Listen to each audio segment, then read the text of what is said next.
네, 안녕하세요. 재테크명인TV입니다. 오늘 2022년 1월 1일 현재 2시 34분이고요. 제가 이렇게 다시 시작을 하게 됐습니다. 그 이유는 예전에는 제가 부동산 컨설팅을 뭐 자격증 없이 했습니다. 그냥 상담 위주로 했고, 그러다가 이번에 이제 자격증 따가지고 이제 올해부터는 좀 더 전문적으로 한번 해보려고, 네, 이렇게 촬영을 하게 됐고요. 일단 오늘의 핵심은 아파트 어떻게, 예, 2022년도에는 어떻게 부동산이 움직일까, 그거에 대해서 그냥 설명을 드리려고 합니다. 제가 뭐 전문적으로 유튜버 방송하는 사람은 아니고 그냥 상담했던 내용, 지금도 고객님들 상담할 때 어떤 얘기를 제가 하고 있는지 그런 거 설명드릴 거여서, 네, 그냥 부담 없이 그냥 들어주세요. 제가 아직 전문적이지 않습니다. 예, 보시면은 강북, 도봉 이렇게 마이너스 빠진 거 있고, 근데 여기 보시면은 서울, 강북, 도봉 뭐 이렇게 막 여기 오늘 기사예요.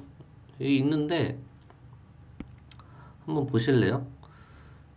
보시면은 뭐 하락 전환했다 뭐 이렇게 나오는데, 자 보세요.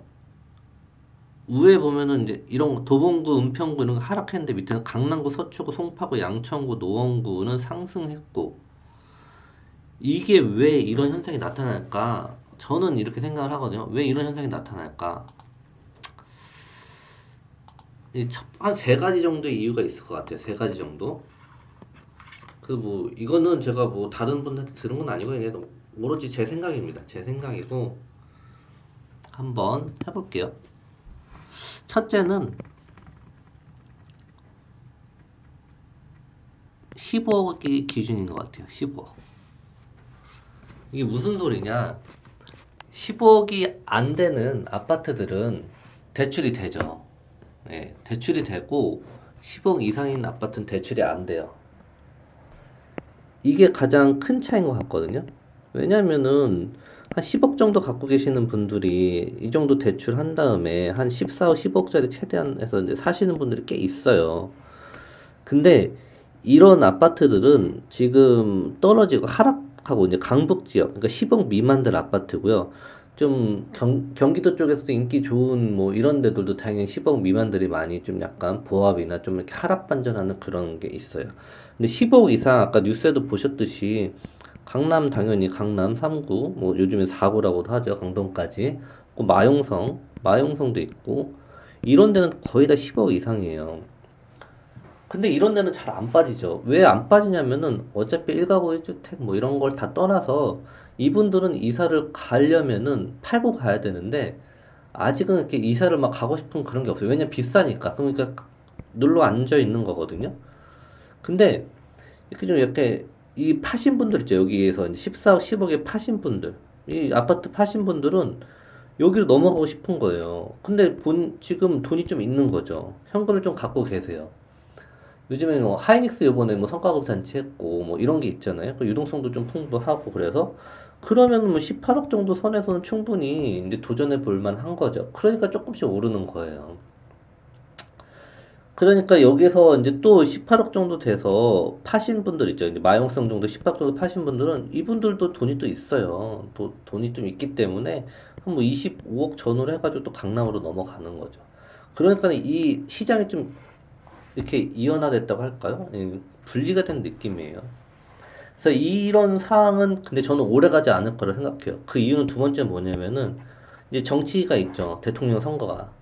예, 누가 될지 몰라요. 빨간색이 될지 파란색이 될지는 모르겠지만은 두 분 다 부동산에 대한 세제를 감면할 거고 부동산에 대한 공급을 확충한다는 그게 근데 단기간에 절대 안 나오고요.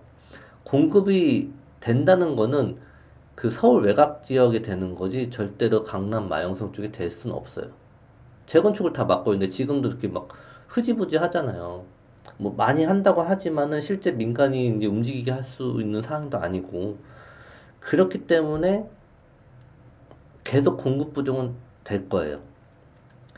그런데 이게 세금을 또 이렇게 낮춰주고 뭐 이렇게 하다 보면 또 부동산에 대한 또 이렇게 또 수익률이 좋아지거든요. 수익률이 좋아지기 때문에 다시 또 이제 상승할 여력은 충분히 있는 거고요. 그리고 이제 마지막 세 번째는 뭐냐면 이거는 좀 재밌는 얘기인 것 같아요. 아니, 이거는 제 생각이죠. 한 번도 들어본 적이 없어요. 다른 데서. 자, 보세요. 아파트가 이렇게 10억짜리가 있다고 하면은, 예를 들어서 10억짜리 이제 뭐 이렇게 여러 가지가 있어. 아니, 뭐, 한 100개가 있다고 칠게요.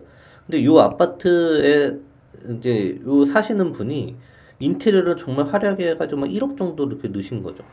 그래서 이제 사시려는 분이 와가지고 이제 뿅 간 거죠. 그 11억에 내가 1억을 넣어서 11억에는 팔아야 되는데 한 10억 5천만 받겠다. 내가 급하게 뭐 매물을 내놔야 되겠다. 그래서 샀어요. 근데 이거를 시거래가 뜨죠.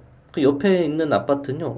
10억 5천에 됐네? 내가 층수도 좋고 평형은 똑같은 층수도 좋고 남향이고 막 이런 좀 그런 게 있잖아요. 위치도 있고. 그러니까 이분은 나도 15억 좀 받아야 돼.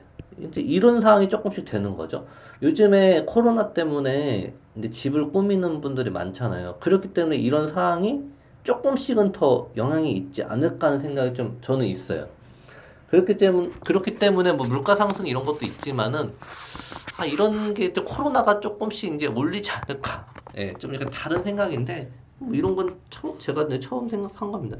그래서 이 정도 하고 나중에 또 기회가 되면 또 계속 찍을 거예요. 이제 오늘은 연습 삼아 한 거예요. 네, 이상 마치겠습니다. 감사합니다.